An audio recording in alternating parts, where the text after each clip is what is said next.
the rank of Cabinet Minister from November 1999 to November 2001. In his literary pursuit, Dr. Kalam authored a number of books such as Wings of Fire, India 2020, A Vision for the New Millennium, My Journey, Ignited Minds, Unleashing the Power Within India. Also Indomitable Spirit, Guiding Soul, Envisioning an Empowered Nation, Inspiring Thoughts, Children Ask Kalam. This book emphasizes that children is one of his passions and enabling them to empower their future. Many other such books, and many of his books have become household names in India and among the Indian nationals abroad. These books have been translated into many Indian and foreign languages.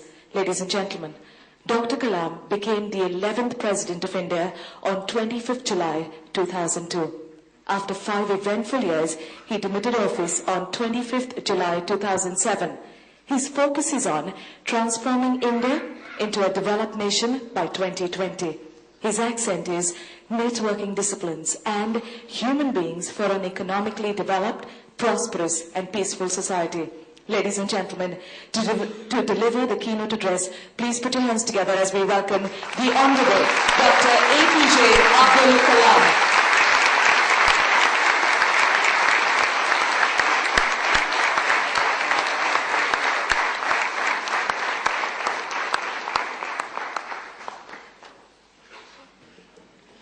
Friends, my respects for all of you.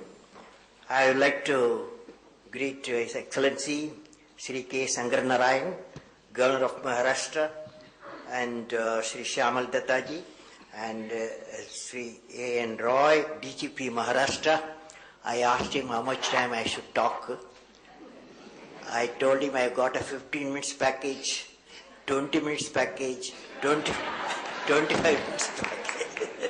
He told me, you select. So I'll be with you for next 20 minutes. So I would like to greet Shivanandan and Commissioner of Police Mumbai, and Commodore, my friend Sai Bhaskar, my friend Sri M.J. Akbar, and all police personnel, distinguished guests, and also students community, both in police and our colleges and high school. Friends, today, really as Mr. Roy put it, we are here to discuss a very important, serious subject. And today we are meeting here to deliberate on fight against terrorism through this important national seminar organized by the Mumbai Police. The whole nation is grateful to the police forces in Mumbai and other places in keeping a vigil on the law and order situation and protect the citizens. On this occasion, we also pay respect to those police and security personnel who have sacrificed their lives for the country against terrorist attacks. Many innocent lives of citizens have been lost. We share the griefs of the families. It is topical that various dimensions of terrorism are addressed in this seminar, and I hope you would give specific recommendation for preventing and combating this inhuman phenomena of terrorism. The Home Ministry, the central state mechanisms, and the police forces are working continuously to prevent terrorism. Dialogues at diplomatic levels, coordination among like-minded nations against terrorism, intensifying organizational mechanism in intelligence, action for readiness for police and security forces, and interaction with public are all being continuously reviewed. Based on my personal observations, the views of specialists and common citizens in the media, the reaction of the professionals, I would put forth the following suggestions by various sections of our society. First one, all the political parties have to declare terrorism as an enemy against the nation and declare it in a single voice their opposition and arrive at consciousness on measures for combating and eliminating terrorism. This is number one. It's very important. Just like women bill, all the parties joined together, why not here? Then the lessons learned from the earlier terrorist attacks and corrective actions in dealing with the emergencies have to be transparent. The judicial process in bringing to book the atrocious criminals against the nation has to be accelerated without losing any sense of justice. Special training for police and other security personnel in adequately dealing with the special circumstances of terrorism has to be spread throughout the country on a mission mode. Terrorists operate through the same national and social network. Foolproof methods for detection and timely prevention calls for concerted action among the departments. Support for terrorists come locally due to innocent participation or corruption or indoctrination. All these fronts have to be identified in time and action must be taken to address them. Earlier experiences suggest that terrorists in their neighborhood reside and behave just like any ordinary citizens. We need to take the help of the specialist as to how we can find unique features to detect the criminals. We also need to train citizens to be alert and remain vigilant to prevent any terrorist from the harboring in their neighborhood.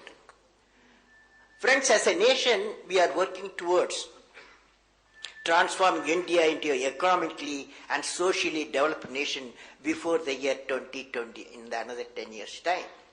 There are many forces which are striving to create hindrances in the growth trajectory of India. One of the ugliest manifestations of this evil intent is in the form of a terrorism, as you know. The very act of killing or injuring the innocent human beings is against all religions and beliefs and blot on the evolution of humanity. Keeping this in mind, I would like to talk to you for next 15 minutes. Evolution of a peaceful and prosperous India. Now, the dynamic, I am going to talk to you for next 3 minutes. What is dynamics of terrorism? It consists of the ambience of the nation, role of media, role of technology, cyber crime, sensor networks, and social networks. Let us take the ambience. It should be known that terrorist operations are planned months, often years ahead of the plotted event. That was clear what happened so far. They choose to traverse through land, sea, and air routes, preferably taking certain intermediate countries as a waypoints and often with multiple identities, multiple passports, multiple visas. After coming into the country, the terrorist groups are living in the midst of the society, our own society, in variety of forms. Hotels, rented rooms, paying guests, or living with their friends and relatives. They travel to different places in hired taxis, auto rickshaws, metros, city buses, or cycles. They acquire collaborators using the innocence of some citizens or enticing gullible people through money or threats or working on strong fanatic religious doctrines. In spite of the presence of the terrorist element as a part of the society for months or even years, the civic authority come to know only when the explosion or any other terrorist attack takes place in a multiple location. Now, terrorism is a curse which has to be made to disappear from our soil. Is it possible? Eradicating the terrorism needs concrete action. And the question, how do you do that? Probably that's the subject of today. I was studying the pattern of terror attacks taking place in different parts of the world over the last 2 decades. They have been evolving a hijacking and explosives with the timers and remotes, suicide bombs, recently very highly prevalent, using vehicle bombs, rail bombs, and using aircrafts as potential terrorist weapons, and now using public places or fortified position with